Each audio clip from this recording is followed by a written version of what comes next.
Ricardo, muy buenas noches.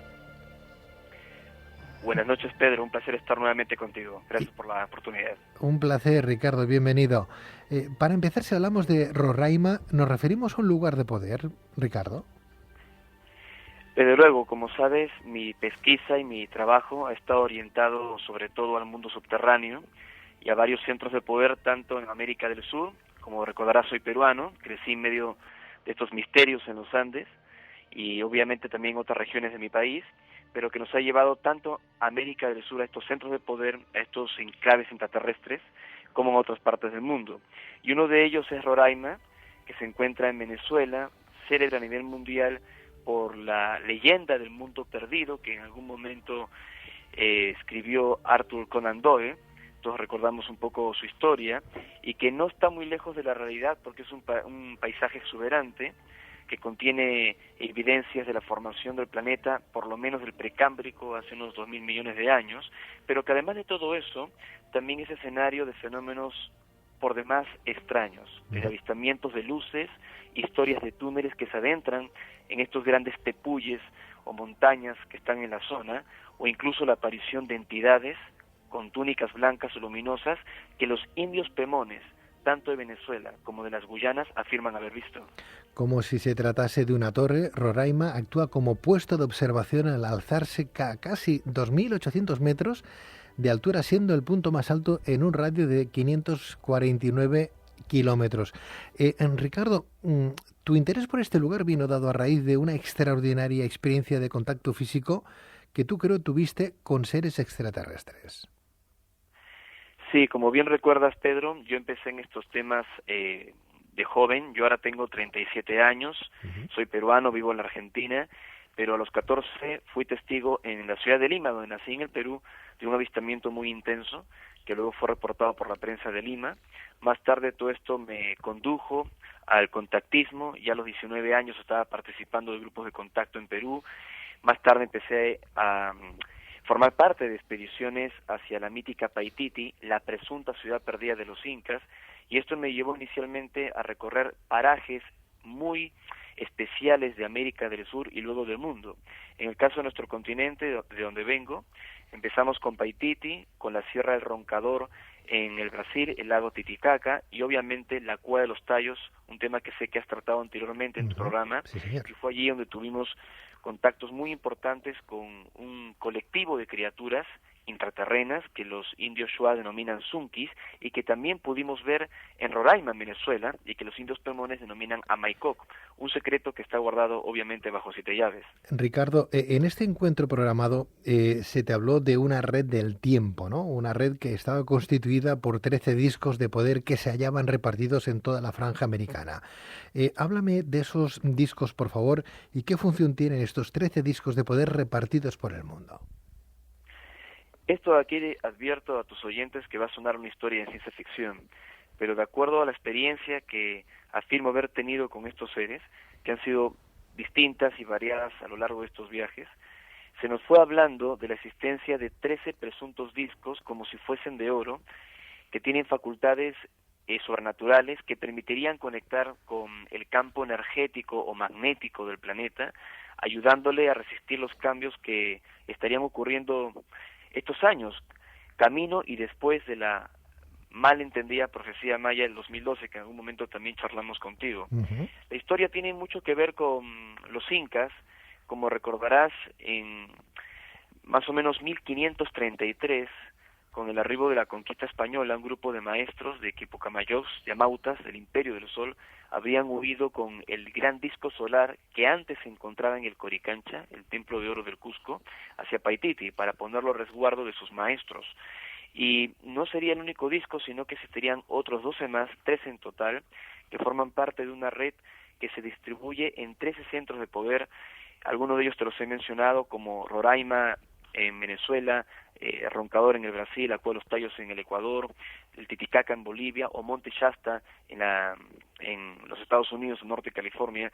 Y estos 13 santuarios responden a estos 13 discos, casi como la vieja leyenda de presunto origen maya, que habla de 13 cráneos de cristal que también recuerdan la invocación de 3 energías que serían los 13 dioses que según el Popol Vuh habrían creado al ser humano. Todo esto es un poco esotérico y extraño, pero personalmente estoy convencido de la existencia de estos discos, al menos la del disco del Paititi, que estuvo antes en Cusco, está documentado por los propios españoles que estuvieron en nuestro país hace 500 años y que lo citan en sus crónicas. Uno de los datos más importantes sobre los discos solares ha sido conocer sus nombres o mantras, el sonido que ayuda a sintonizarse con ellos.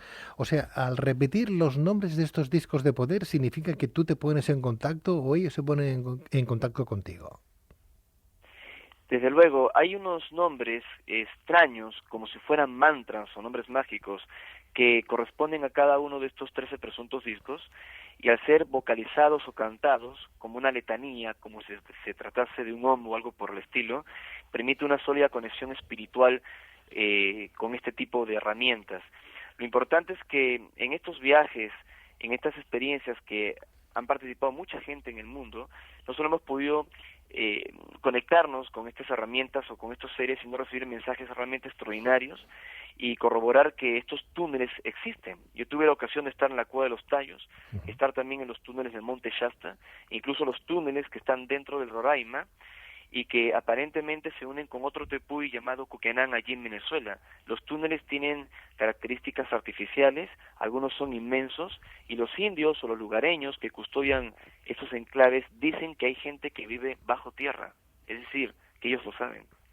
O sea, de alguna manera tú has tenido contacto con esos seres que viven dentro de la Tierra, y si los has tenido, Ricardo, ¿cómo son? ¿Son personas, son manifestaciones humanas? ¿Esa es su manifestación o hay o tienen otro tipo de visionado?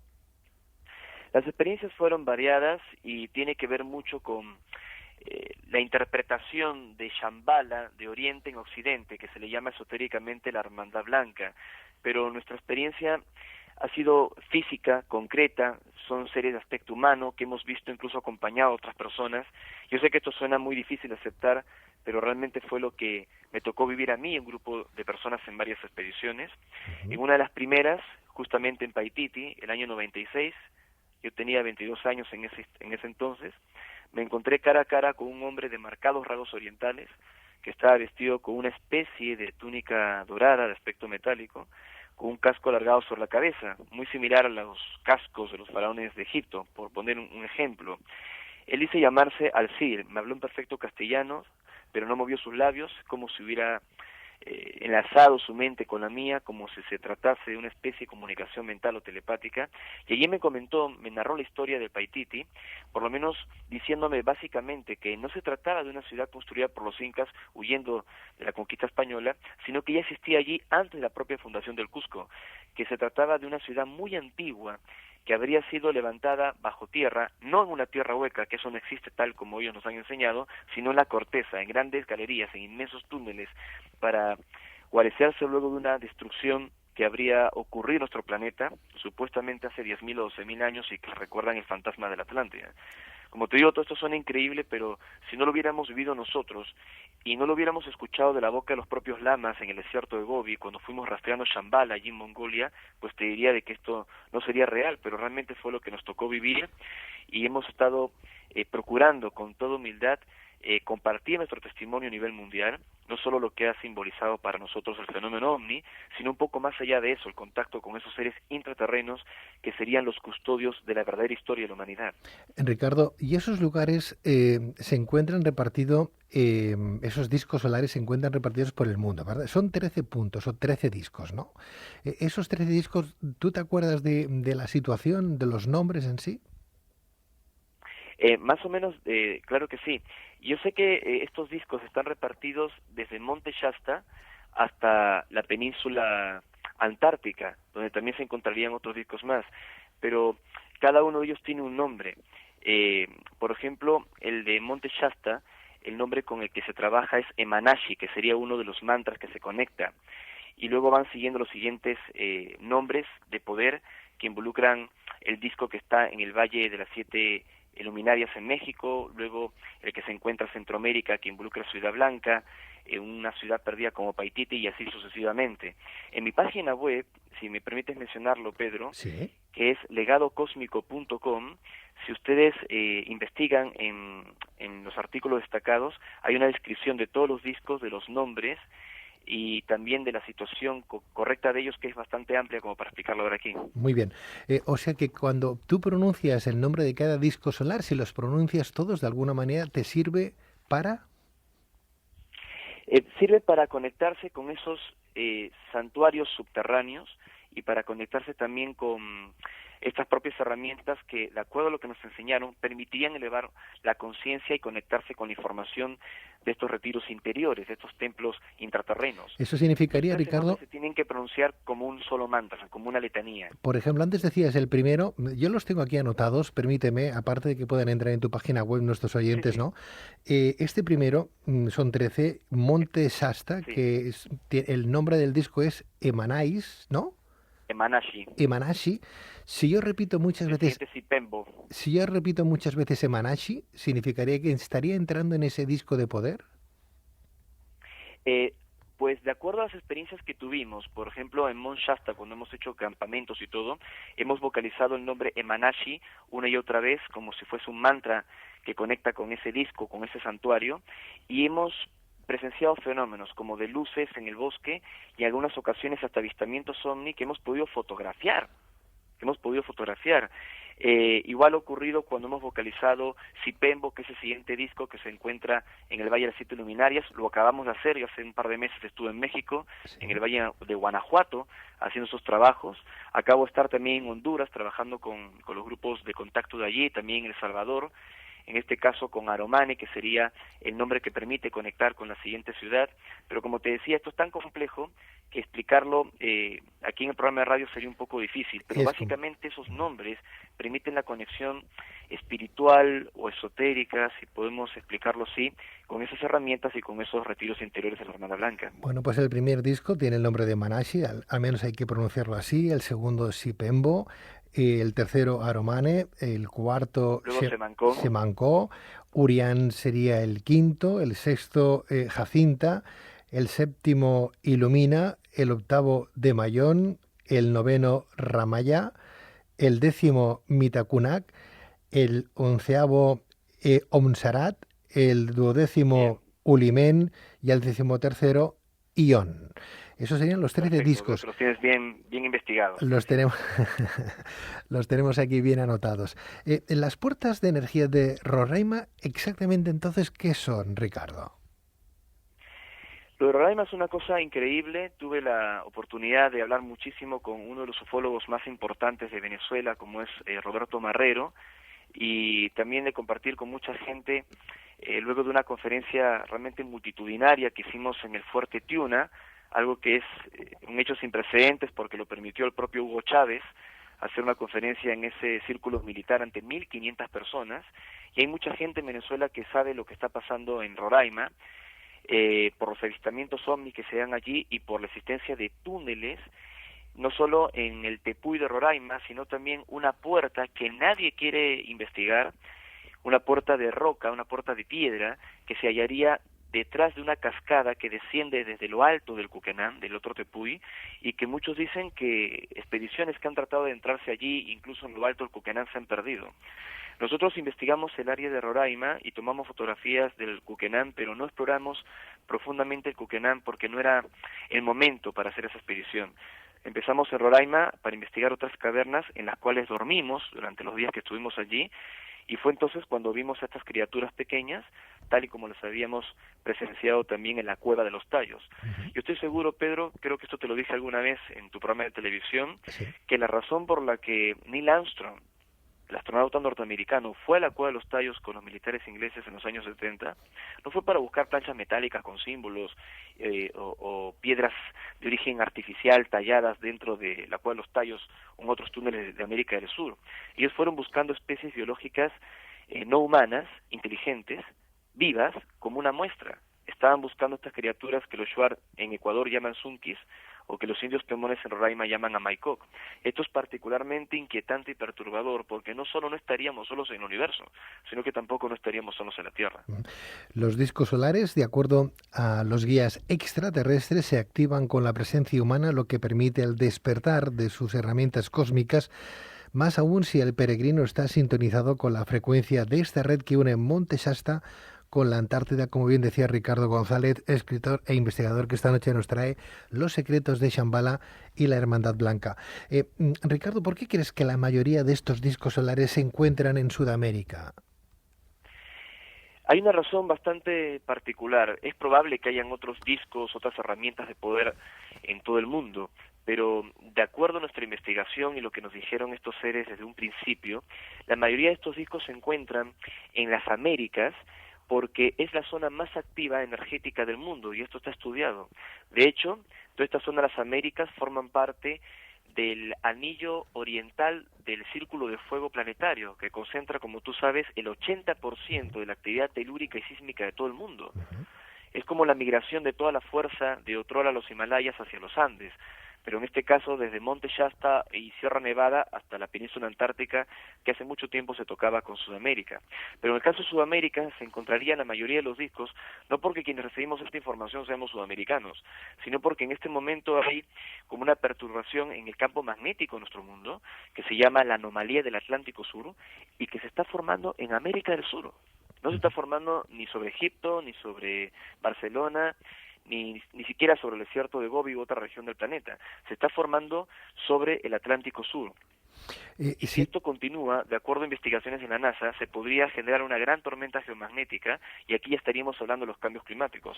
Es decir, los discos podrían ayudar, supuestamente, según nos han dicho, a equilibrar esa anomalía magnética que hoy por hoy está poniendo en jaque a nuestro mundo. Ricardo, explicando muchos fenómenos que están sucediendo. Hace unas semanas, sino unos meses atrás, veíamos cómo en diferentes latitudes del mundo ciertas aves, ciertos pájaros caían sin más al suelo, ¿verdad? No había una explicación. Algunos decían que es que habían perdido el sentido de la orientación, algunos que de alguna manera influenciados por el magnetismo terrestre que se había perdido y por eso caían como perdidos. ¿Tú crees que tienen algo que ver los Amaikot, que creo que son esos guardianes de estas entradas al mundo subterráneo de Roraima, los que han hecho que esto se vea, que salga a la luz? ¿Quiénes son los Amaikot y qué tiene que ver todo ese tipo de singladura que no se conoce o no se entiende? Pues cuando te refieres a los Amaikok o a los Sunkis, que son nombres indígenas para referirse a esas criaturas subterráneas, ellos serían los guardianes de los túneles. Esos túneles son los que conducen hacia los santuarios intraterrenos, donde están los Paco Pacuris o los Taltos, que se tratarían de seres de aspecto humano, altos, muchos de ellos, que serían como descendientes de un remanente que involucra a civilizaciones desaparecidas, como la Atlántida de Platón, aunque esto también suena una locura. Son esos seres de aspecto humano los que custodian y protegen los discos, y los discos están tratando de equilibrar el campo magnético de la Tierra. Esto no tiene nada que ver con el fenómeno de las aves que se caían. Inicialmente en Estados Unidos se dijo que se habría tratado de fuegos artificiales y que se habrían distraído, desorientado, en su vuelo las aves y se habían golpeado unas con otras, pero luego vimos que esto pasó en varias partes del mundo y la explicación cayó por sí sola, es decir, que algo está sucediendo. Lo que sí es inquietante, que cada vez que ocurre algo en el planeta, como por ejemplo el terremoto en Japón, es precedido por un impulso del sol, por una llamarada solar. Hay afirmaciones que hasta en YouTube están circulando, donde se ve una gran llamarada del sol el 7 de marzo, unos días antes del terremoto del día 11, y esto involucra que esta energía llegue al planeta, afecte el campo magnético y que obviamente afecte también al núcleo terrestre, que hoy por hoy se sabe que está girando más lento de lo que se suponía, como si fuese la película El Núcleo, The Core, que todos vimos en el año 2003.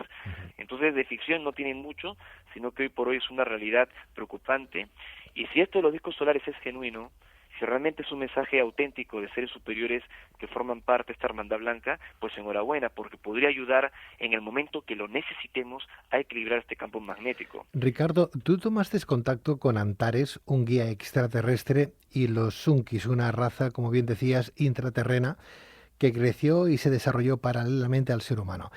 ¿Qué te han contado los guías extraterrestres sobre el origen del hombre en la Tierra?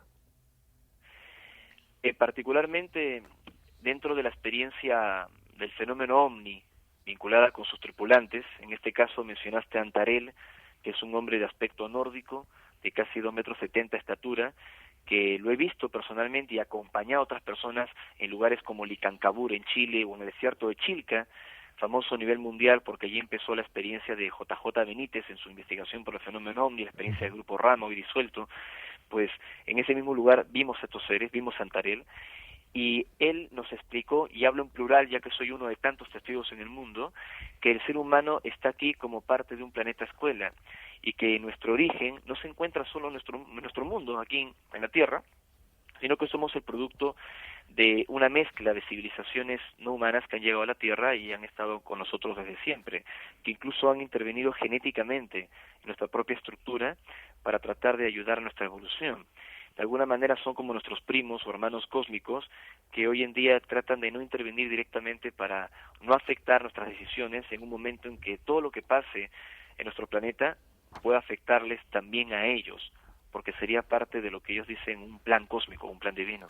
Se dice que en las selvas de Madre de Dios, en la zona suroriental del Perú, existe una ciudad de piedra con estatuas de oro erigidas en amplios jardines y es el lugar donde mora el último inca esperando el momento de retornar al mundo de afuera para restituir el orden que se quebró en el pasado desde la llegada de Pizarro y los conquistadores españoles. Estamos hablando de Paititi.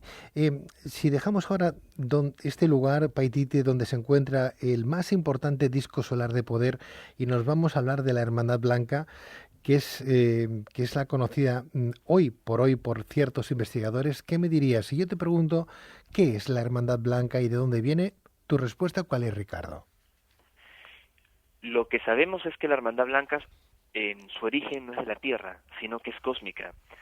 Y sabemos que el primer lugar donde se habría establecido fue Mongolia, en el desierto de Gobi, fundando la mítica Shambhala, la capital del mundo subterráneo de Agartho de Agarthy. Pero siendo más profundo en la respuesta, Pedro, la Hermandad Blanca es una hermandad de luz, una hermandad de paz. Por eso del nombre sánscrito Shambhala, la traducción sería lugar de la paz, lugar de la tranquilidad. Sería un conjunto de sabios, de maestros, descendientes de una cultura o de culturas perdidas, cuyo origen mucho más atrás es cósmico, que están protegiendo la verdadera historia de la Tierra y que al mismo tiempo tratan de polarizar el mundo a través de sus meditaciones, sus trabajos espirituales o inspirar a muchos discípulos en secreto, en silencio, para que traten de generar un cambio desde dentro. Ellos nos suelen decir que hay más bien que mal en el mundo, solo que el mal tiene como más marketing, más publicidad, y es lo que más vemos en las noticias o en la televisión.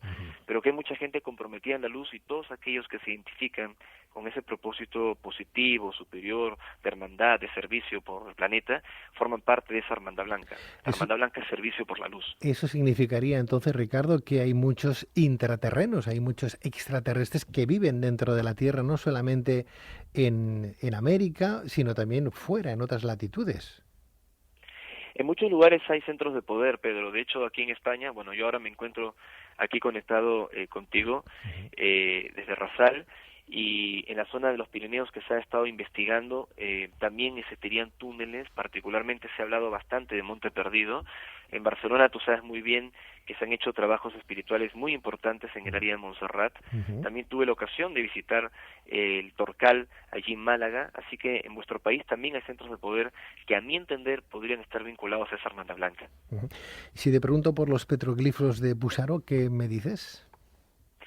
Que esos petroglifos de Paititi, que hace un momento hablábamos, podrían contener en ideogramas o en símbolos, mapas de cómo ingresar al mundo subterráneo. No es un mapa de superficie el que necesita el explorador, porque una vez que llega a la cascada y entra a la caverna y piensa que allí termina su viaje porque está ingresando al mundo subterráneo, pues se equivoca. Su viaje recién empieza allí. Los maneos, los incas, le llamaban a ese fenómeno chingana o chincana, que significa en quechua laberinto, porque son varios túneles que están como entrelazados, muy enrevesados, se adentran en las entrañas de la tierra, y para seguirlos hay que dejarse guiar por el corazón o en todo caso por estas coordenadas. No obstante, Ricardo, esos extraños grabados que habrían sido descubiertos en 1921 por el misionero dominico Vicente de Cenitagoya hallándolos Así en es. una gigantesca roca que se acomoda a orillas del río Sinquivenia. Sinquivenia. Sinquivenia, creo que está considerado sagrado por los machihuengas, y ya en el año Así es. 1970 el sacerdote y antropólogo Torrealba fotografió y estudió los grabados. No obstante, muchos investigadores coinciden en que los petroglifos no fueron hechos por los incas. ¿Quién los hizo entonces? Pues definitivamente no los incas. Yo creo que fueron los guardianes indígenas de la zona que estaban en contacto con los intraterrenos, con los pacos pacuris de los incas, los guardianes primeros, como le llamaban los incas, que estaban antes que ellos, y que trazaron estos mapas y estas figuras de los seres que vieron. Esas caritas de Puyaro para mí no son corazones con ojos que representan cualquier cosa simbólica, sino que son entidades concretas que ellos vieron y representaron allí. Hoy en día los machiguengas, que son los nativos, los lugareños del Parque Nacional del Manú, donde estaría el Paititi, siguen hablando de esos túneles, siguen hablando de esos seres que viven más allá del Mecanto y que hasta el día de hoy ninguna expedición ha podido llegar a esta ciudad perdida. Asimismo, Ricardo, ¿qué son las llamadas pirámides del Panteacoya? Esa sería para mí la verdadera ciudad perdida del Paititi, un conjunto de 12 pirámides que están en la meseta de Panteacola, no las pirámides de Parotuari que están fotografiadas por satélite, sino otras 12 más que están en la propia meseta, y a través de ellas uno puede ingresar al mundo subterráneo porque también poseen un sistema de túneles. Precisamente de todo lo que hemos hablado, lo expones con todo detalle en tu último trabajo titulado Intraterrenos, de Ediciones Luciérnaga, que está a punto de salir al mercado. ¿Cuándo lo vamos a poder degustar? ¿Cuándo va a salir el libro publicado? Te agradezco mucho por la deferencia, Pedro, siempre tan amable. Faltaría Pues más. el 19 de mayo va a salir mi séptimo libro por Ediciones Luciérnaga de Barcelona, y se llama Intraterrestres, y va a hablar justamente de todos estos temas que estamos charlando sobre el mundo subterráneo, la Hermandad Blanca, nuestro viaje a Roraima, al Gobi, a Paititi, los misterios del Brasil, Monte Shasta y todas esas cosas. Espero que tenga una buena acogida porque hasta donde estoy informado es la primera vez que un libro de esa naturaleza se va a editar en el mercado español, contando todas estas cosas que hemos vivido en el mundo andino y con los intraterrenos. No dudes, Además, perdona sí, Ricardo, dime. perdona, que no dudes que cuando tengas el libro en el mercado vengas a visitarnos, por favor, aquí a Barcelona, te acerques por este programa y sigamos hablando del libro y vayamos a desgranarlo poquito a poco, el tiempo que nos dé, para que nos expliques de viva voz aquí, de forma presencial, un poco el libro y un poco más también tus experiencias con estos intraterrestres. Por supuesto, y de hecho antes de caerte por allí y visitarte, Pedro, ya dejé encargado a mi editora, a Luciérnaga, para que te envíen un ejemplar físico de Intraterrenos a tu oficina para que lo puedas leer, lo puedas comentar o investigar. Realmente deseo que sea un aporte para seguir investigando este tipo de cosas.